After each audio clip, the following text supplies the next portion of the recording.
Hello everyone, आज के इस वीडियो लेक्चर में हम समझेंगे कि फ्यूगेसिटी क्या होती है और इसका डिटर्मिनेशन किस प्रकार से किया जाता है। तो सबसे पहले हम समझते हैं कि फ्यूगेसिटी होती क्या है। तो फ्यूगेसिटी जो होती है बेसिकली जो एस्केपिंग टेंडेंसी होती है, ठीक है। और ये एस्केपिंग टेंडेंसी क्या होता है, जैसे कोई भी हेट्रोजीनियस मिक्सचर है गैसेस का, तो उसमें क्या होता है कि हेट्रोजीनियस मिक्सचर में अगर कोई एक लिक्विड है और एक कोई गैस है, तो जो गैस होती है उसकी टेंडेंसी होती है कि वो लिक्विड में चेंज हो, और जो लिक्विड होता है उसकी टेंडेंसी होती है कि वो गैस में चेंज हो, ठीक है। तो अब इससे ये फ्यूगेसिटी का क्या रिलेशन है, तो जैसे हम एग्जांपल से समझते हैं। तो हम एक एग्जांपल से देखते हैं कि जो हमारी एलपीजी होती है जिसका हम यूज़ घर में करते हैं, ठीक है। तो एलपीजी में क्या होता है कि जो हमारी पेट्रोलियम गैस होती है उसको लिक्विडिफाई किया जाता है। इसकी फुल फॉर्म भी यही होती है, लिक्विडिफाई पेट्रोलियम गैस, ठीक है। तो इसके अंदर हम क्या करते हैं कि हाई प्रेशर पर क्या करते हैं, गैस को लिक्विडिफाई कर देते हैं। लेकिन जब हम इस गैस का यूज़ करते हैं, एलपीजी का सिलेंडर का यूज़ करते हैं, तो हम क्या करते हैं कि जो हमारी गैस मतलब जो लिक्विड में जो गैस होती है, जब उससे हम प्रेशर से रिलीज़ करके नोजल को उसको खोलते हैं, तो हमारे को जो एलपीजी होती है वो गैस फॉर्म में हम यूज़ में लेते हैं, ठीक है। तो हम क्या करते हैं, जो देखते हैं कि जो प्रेशर है गैस पे एक्सर्ट किया जा रहा है, इसके विपरीत जो होती है गैस भी क्या करती है, प्रेशर एक्सर्ट करती है। तो जो प्रेशर होता है एक्सर्टेड बाय गैस, वही क्या होता है, वो हमारा फ्यूगेसिटी होता है, ठीक है। और ये जो है ये टर्म जो है ये रियल गैसेस के लिए यूज़ की जाती है, ठीक है। तब हम देखते हैं कि ये क्या होता है। The concept of fugacity was introduced by G.N. Lewis, ठीक है। तो सबसे पहले जो कॉन्सेप्ट था ये इंट्रोड्यूस किया था रियल गैसेस के लिए G.N. लेविस के द्वारा, ठीक है। अब fugacity is derived from Latin word fleetness और द एस्केपिंग टेंडेंसी, ठीक है। तो ये लेटिन वर्ड होता है जिसकी मीनिंग जो होती है एस्केपिंग टेंडेंसी होता है ना। अब हम देखते हैं कि जो फ्यूगेसिटी होता है ये वाइडली यूज़ किया जाता है in solution thermodynamic to represent behaviour of real gases. इसका यूज़ हम करते हैं रियल गैसेस के बिहेवियर को दिखाने के लिए। और फ्यूगेसिटी को हम कह सकते हैं कि ये pressure exerted by unreal gas होता है, ठीक है।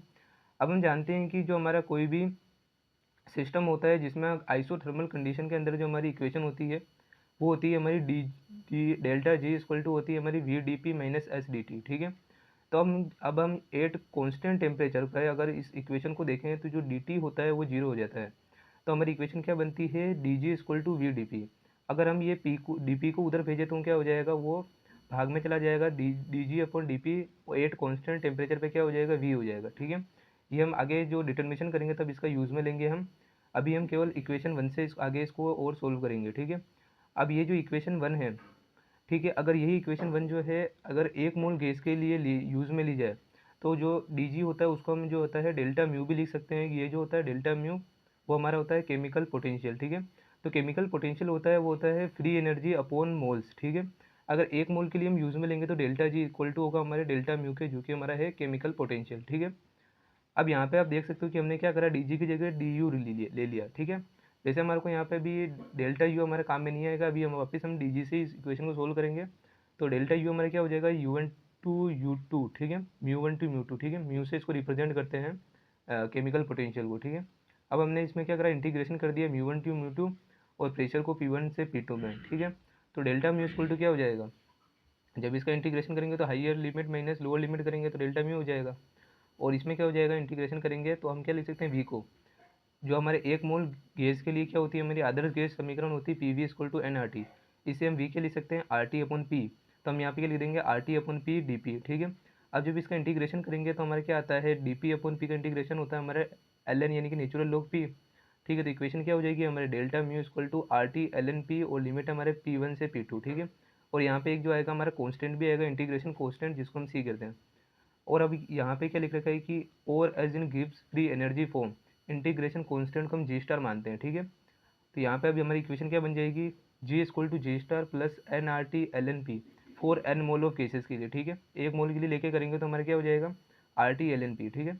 और एक मोल के लिए जो हमारी गिव्स फ्री एनर्जी होती है वो केमिकल पोटेंशियल म्यू के इक्वल होती है, ठीक है। अब हम क्या करते हैं कि दो प्रेशर ले लेते हैं P one and P two and constant temperature. तो इसमें हमारी क्या इक्वेशन बनेगी, delta G equal to P one से P two N R T D P upon P, ठीक है। अब हम जानते हैं कि डी पी अपॉन पी का इंटीग्रेशन होता है हमारा नेचुरल लॉग पी। तो डेल्टा जी इक्वल टू हो जाएगा हमारा N R T natural log P और इसकी लिमिट है पी वन से पी टू। तो इससे हमारी क्या इक्वेशन बनेगी, N R T L N P two upon P one. ये कैसे होगा, जब हम इन दोनों को ये लिमिट को लगा देंगे तो क्या होगा, L N P two minus P one हो जाएगा। और ये क्या होता है, L N M minus N होता है एम अपॉन एन, ठीक है। तो इससे हो जाएगा हमारा L N P two upon P one. अब हम एक मोल गैस की बात करें तो हमारा हो जाएगा delta G equal to R T L N P two upon P one. और मैंने आपको पहले ही बताया कि जो हमारे एक मोल गैस के लिए गिब्स फ्री एनर्जी जो होती है वही हमारे केमिकल पोटेंशियल के इक्वल होती है। तो वो क्या हो जाएगी हमारे R T L N P two upon P one. अब ये जो इक्वेशन है यह जो है रियल गैसेस के लिए वैलिड नहीं है, क्योंकि इसमें जो v होता है वो एग्जैक्टली इक्वल नहीं होता है आर टी अपन पी के, ठीक है। जो रियल गैसेस होती है उनका जो वॉल्यूम होता है वो उसके एग्जैक्टली इक्वल नहीं होता है। इसलिए in order to make this equation applicable to real gases, Lewis has introduces a new function F called fugacity function. It takes the place of P. मतलब फ्यूगेसिटी फंक्शन क्या होता है, तो जो हमारे लेविस वैज्ञानिक थे उन्होंने क्या करा कि यहाँ पे जो रियल गैसेस है उनके लिए प्रेशर एप्लीकेबल नहीं होता है, क्योंकि जो हमारे वी है आर टी अपन पी के इक्वल नहीं होता है। इसलिए यहाँ पे एक नया फंक्शन जो है इन्होंने इंट्रोड्यूस करा जिसको हम कहते हैं फ्यूगेसिटी फंक्शन, ठीक है। अब हम देखते हैं कि ये जो हमारी दो इक्वेशन थी वो किस प्रकार से हो जाएगी। तो जो हमारी ऊपर ऊपर जो दोनों इक्वेशन लिखी थी हम उनको ऐसे भी लिख सकते हैं कि G equal to G star plus N R T L N F. F यहाँ पे क्या है, फ्यूगेसिटी फंक्शन, ठीक है। और जो हमारी दूसरी इक्वेशन थी उसको भी हम ऐसे लिख सकते हैं delta G equal to N R T L N F two upon F one, ठीक है।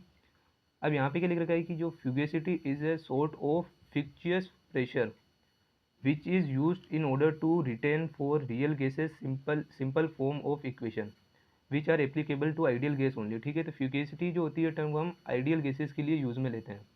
अब एक मोल गैस के लिए हम इस इक्वेशन को कैसे लिख सकते हैं, ऊपर जो हमने दोनों लिखी थी, तो डेल्टा जी इक्वल टू हो जाएगा R T L N F two upon F one. और हमने पहले भी अभी देखा था कि जो डेल्टा जी होता है एक मोल गैस के लिए वो है डेल्टा म्यू की यानी कि केमिकल पोटेंशियल के इक्वल होता है।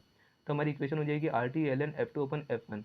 अब हम देखते हैं कि जो फ्यूगेसिटी होती है उसको डिराइव किस प्रकार से किया जाता है, मतलब डिटरमाइन किस प्रकार से किया जाता है। तो डिटर्मिनेशन ऑफ फ्यूगेसिटी, ठीक है। तो for one mole of gas equation 5 can be right. तो हमने जो इक्वेशन 5 थी उसके आधार पर हम कैसे लिख सकते हैं, delta G equal to G star plus R T L N F. ऊपर अभी हमने इक्वेशन लिखी थी पाँचवीं, ये वाली, ठीक है। तो इस वाली इक्वेशन को हम वहाँ पे एक मोल गैस के लिए लिख रहे हैं। तो एक मोल गैस के लिए ये हो जाएगी G equal to G star plus R T L N F. अब डिफ्रेंशिएशन ऑफ इक्वेशन वन करेंगे हम with respect to pressure at constant temperature, ठीक है। अब जी का जो हमारा इंटीग्रेशन हो क्या डिफ्रेंशिएशन हो जाएगा, क्या हो जाएगा डेल्टा जी अपॉन डेल्टा पी, ठीक है। और जी स्टार का इंटीग्रेशन हमारा जो या डिफ्रेंशिएशन हमारा जीरो हो जाएगा, ठीक है, क्योंकि ये कांस्टेंट है, ठीक है। और इनका डिफ्रेंशिएशन करेंगे तो आर टी जो है हमने अब दिखा यहाँ पे बता दिया है कि जो हमारा टेम्परेचर है वो कांस्टेंट है, ठीक है। और आर जो होता है वो तो कांस्टेंट होता ही है, तो ये दोनों बाहर आ जाएंगे। और इसका डिफ्रेंशिएशन हो जाएगा एल एन एफ का L N F upon del P, ठीक है। अब हम आगे देखते हैं कि from equation one of fugacity. तो हमने फ्यूगेसिटी की जो इक्वेशन थी, फर्स्ट इक्वेशन जो हमने बनाई थी उसके नीचे हमने ये लिखा था यहाँ पे, ठीक है। कांस्टेंट प्रेशर पे D G upon D P की वैल्यू क्या होती है, तो यहाँ पे ही इसको हम वी को पुट करेंगे यहाँ पे, है ना। तो ये क्या हो जाएगा डेल्टा जी upon delta P constant temperature पे इक्वल होता है वी के। तो यहाँ पे हम इसको जो है पुट कर सकते हैं। तो हमारा क्या हो जाएगा कि आर टी एल एन, ठीक है, R T del L N F upon del P वो इक्वल हो जाएगा हमारे वी के, ठीक है। अब क्या हो जाएगा, हम आर टी को जो है उधर भेज देंगे तो वहाँ पे क्या केस में चला जाएगा, डिवाइड में चला जाएगा। तो del L N F upon del P equal to हो जाएगा वी अपॉन आर टी, ठीक है। अब हम यहाँ पे एक नई टर्म इंट्रोड्यूस करने वाले हैं, तो एट ए डिफाइनाइट टेम्परेचर, ठीक है। ये जो इक्वेशन है इसको हम ऐसे भी लिख सकते हैं, इसमें क्रॉस मल्टीप्लाई कर देंगे तो क्या हो जाएगा, आर टी ऊपर चला जाएगा और डी पी भी इधर ऊपर चला जाएगा, ठीक है। तो R T del L N F equal to हो जाएगा वी डी पी, ठीक है। अब for ideal gas V equal to होता है हमारा R T upon P, the quantity alpha defined as departure from ideal behaviour at a given temperature, ठीक है। तो हमने यहाँ पे एक नई टर्म इंट्रोड्यूस करी है जो कि है हमारी अल्फ़ा। अब अल्फ़ा क्या होती है कि ये जो हमारा आइडियल बिहेवियर है उससे डिपार्चर को ये जो होती है व्यक्त करती है। जो हमारा वी होता है आइडियल गैस के लिए वो होता है हमारा आर टी अपॉन पी, लेकिन जो आइडियल गैस के लिए होता है, जो कि जो रियल गैसेस होती है उनके लिए जो वॉल्यूम होता है उसकी वैल्यू ये नहीं होती है, ठीक है। तो यहाँ पे हम नई टर्म यूज़ कर रहे हैं अल्फ़ा। वो क्या हो जाएगी, डिपार्चर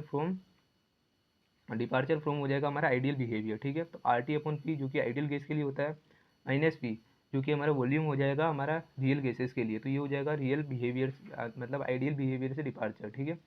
अब हम क्या करेंगे कि जो हमारी इक्वेशन 3 है इसको हम डी से मल्टीप्लाई करेंगे। मल्टीप्लाई करने पर क्या हो जाएगा, यहाँ पे अल्फ़ा था, अब डी से मल्टीप्लाई करेंगे तो हो जाएगा अल्फ़ा डी पी, ठीक है। और यहाँ पे है R T upon P minus P.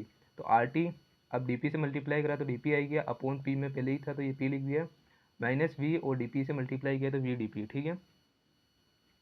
अब हमने क्या करा है कि वी डी पी को इस तरफ रहने दिया, बाकी अल्फ़ा डी पी को उस तरफ भेज दिया, ठीक है। मतलब इधर से हमने क्या करा वी डी पी को यहाँ से हम यहाँ पे ले गए और अल्फ़ा डी पी को यहाँ पे लिया है, ठीक है।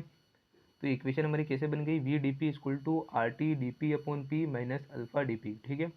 अब जो हमारी इक्वेशन 4 है और हमारी जो इक्वेशन 3 थी, अगर उनको हम देखें तो हमारा क्या होता है कि जो हमारा R T D L N F, मतलब डी एल एन एफ कहाँ से आया कि जो हमारी वी डी पी की वैल्यू है, ऊपर हमारी जो इक्वेशन थी वहाँ से हम देख सकते हैं, यहाँ से, यहाँ पे वी डी पी की वैल्यू क्या है, R T D L N F, तो यहाँ पे हम पुट कर देंगे। तो हमारी इक्वेशन क्या बन जाएगी, R T D L N F equal to हो जाएगा R T D P upon P minus alpha D P, ठीक है। अब R T D L N F equal to हो जाएगा हमारा R T D L N P, इसका हम जो है इंटीग्रेशन करते हैं तो हमारा क्या आता है, एल एन पी आता है, ठीक है। तो डी एल एन पी, ठीक है, माइनस हो जाएगा हमारे अल्फ़ा डी पी, ठीक है। और यहाँ पे हमने जो है इंटीग्रेशन या डिफरेंशिएशन के लिए यहाँ पे डी बी लिख रखा है, क्योंकि हमने अभी तक इसका पूरा इंटीग्रेशन नहीं किया है, ठीक है। डिवाइडिंग बाय आर टी, इस इक्वेशन को हम आर टी से डिवाइड करेंगे तो हमको क्या मिलता है, तो यहाँ से आर टी कैंसिल हो जाएगा और यहाँ पे भी आर टी से आर टी कैंसिल हो जाएगा। D L N F equal to हो जाएगा हमारा D L N P minus alpha D P upon जो हो जाएगा आर टी, ठीक है। अब आगे हम क्या करेंगे कि इंटीग्रेशन करेंगे इस इक्वेशन का बिटवीन प्रेशर 0 टू पी तक, ठीक है। इसकी लिमिट हम लेंगे pressure equal to 0 to P तक, तो क्या हो जाएगा एल एन एफ, ठीक है। डी एल एन पी का इंटीग्रेशन क्या होगा, यहाँ से डिफ्रेंशिएशन से इंटीग्रेशन कैंसिल हो जाएगा, तो L N F equal to हो जाएगा L N P minus 1 upon R T, क्योंकि ये तो है कॉन्स्टेंट, ठीक है।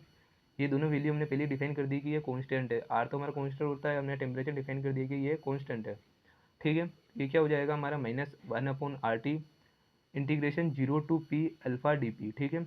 अब हम क्या करेंगे कि एल एन पी को उस तरफ भेज देंगे, माइनस में चला जाएगा, L N F minus L N P equal to हो जाएगा minus 1 upon R T 0 to P alpha D P, ठीक है।